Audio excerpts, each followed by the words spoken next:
సమస్త మహిమ ఘనత యేసయ్యకే చెల్లునుగాక.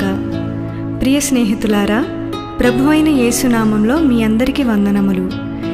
ఈ లోకంలో ప్రతి ఒక్కరి జీవితంలో, ప్రతి కుటుంబంలో ఏదో ఒక ముళ్ళు లేదా ఏదో ఒక సమస్య, బాధ ఉంటూనే ఉంటుంది. అది ఒక్కోసారి మన జీవితాంతం వరకు కూడా ఉండే బాధే అయ్యుండొచ్చు. కానీ మన దేవుడు అలాంటి పరిస్థితిలో నుండి కూడా మనకు ఒక నిరీక్షణ కలుగజేస్తాడు. ఆ బాధని మర్చిపోయేలా చేస్తాడు.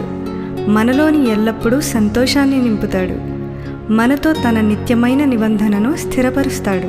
అది ఎప్పుడో తెలుసా? నువ్వు ఆయనను ఆశ్రయించినప్పుడు, ఆయన మీదే ఆధారపడినప్పుడు, మరి ముఖ్యంగా ఆయన యందు విశ్వాసం ఉంచినప్పుడు ఆయన కార్యాలు మీరే చూస్తారు. స్నేహితులారా, మా పాటలు మీ ఆధ్యాత్మిక జీవితంలో ఉపయోగకరంగా ఉన్నాయని భావిస్తున్నాం. మీ ప్రోత్సాహానికై మా కృతజ్ఞతలు. మా కుటుంబ సంగీత పరిచర్యల కొరకు ప్రార్థిస్తారని ఆశిస్తూ మీ షారన్ సిస్టర్స్.